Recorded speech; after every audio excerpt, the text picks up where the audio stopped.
Hello and welcome to this cricket conversation on the World Test Championship. So today we'll be discussing all the series that India and New Zealand have played that have led up to the final of the World Test Championship, the final that will be played between India and New Zealand in Southampton from the 18th of June to the 22nd of June 2021.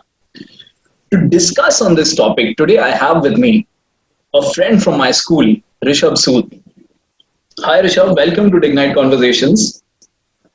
Hi, Vinay. Good evening. Good evening. Revisiting all the series that India has played leading up to this World Test Championship final, the very first series that India played was shortly after the very disappointing and heartbreaking semi-final loss to New Zealand in the 2019 Cricket World Cup. It's so coincidental, that we are again facing New Zealand in the World Test Championship final, and we have this opportunity to take the revenge from them. So because we have this opportunity to take the revenge, and I remember the time, when the 2019 ICC World Cup was going on, and all of us Indians were really delighted the moment we saw that South Africa beat Australia, because that meant that India would finish first on their points table. And therefore, we would face New Zealand in the semi final because we didn't want to face England. But coming to the semi final, we all remember what happened. And we were actually hammered by New Zealand. So, what do you have to say on that? Yeah, I remember that 2 day ODI we played, and we were really happy that India was facing New Zealand, and we were basically going to play the final. But I think New Zealand, as a side, they proved themselves in the last 3 to 4 years that they are a really good side in all the formats. In fact, so I think they'll be a very good competition, and they truly deserve a spot in the final, the World Test Championship. Absolutely. I do feel the same. The fact that cricket followers across the world tend to kind of underestimate New Zealand. We call them underdogs. But, when we face the facts, we see that they've reached the World Cup final twice in a row. Though they've lost to Australia and England respectively, but they've reached the final twice. So they too have had similar fates, fates that have been similar to India's fates, because they've also done really well throughout the tournament, but ultimately they've not been able to clinch the title.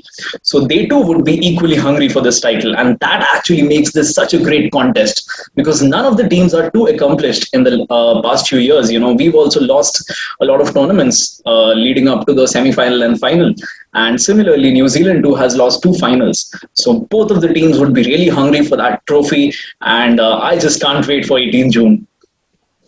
Yeah, same here. So, the very first series that we had in West Indies, where India beat West Indies 2-0, it was a two test match series. And we actually clinched all the 120 points that were on offer for the World Test Championship. So I remember how, Rahane scored 81 in the first innings and 102 in the second innings of the first test. Hanuma Vihari too scored 93. He missed out on his debut 100, on his maiden 100. And, Ishant Sharma took 5 wickets in the first innings, and Bumrah got a 5 wicket haul in the second innings. So that was quite a comprehensive victory over Windies in the Windies. And I think, this is one revolution that we all have seen, that under Virat Kohli, the fast bowlers have really developed. Virat has, put out this message to the Indian domestic setup as well, that I need quality fast bowlers who can pick wickets outside of India, who can win a series outside of India. So how do you look at that change that has happened? Yeah, I actually absolutely agree with that. I mean, we've seen the spinners evolve in Test cricket, especially under Dhoni's captaincy. We've seen India perform really well in India, especially the pair of Ashwin and Jadeja. They've dominated the Test matches and the series which we played in India. But under Virat, the fast bowlers, and especially when they go outside, I mean, India have bowled really well. Sometimes the batsmen they haven't performed, but the bowlers they've done really well, and they've won matches for India. Absolutely, So in that series, when we look at the summary, we see that it's all about the fast bowlers. Bumrah getting 13 wickets, I that two-match series. I remember Bumrah getting a hat trick there. I remember Kohli taking a review on his third wicket, and the umpire didn't give him out, but yeah, he was out. And I think there are only, I think, three people taken a hat trick in Test match cricket for India, and I think Bumrah became the third one. So yeah, it was really special.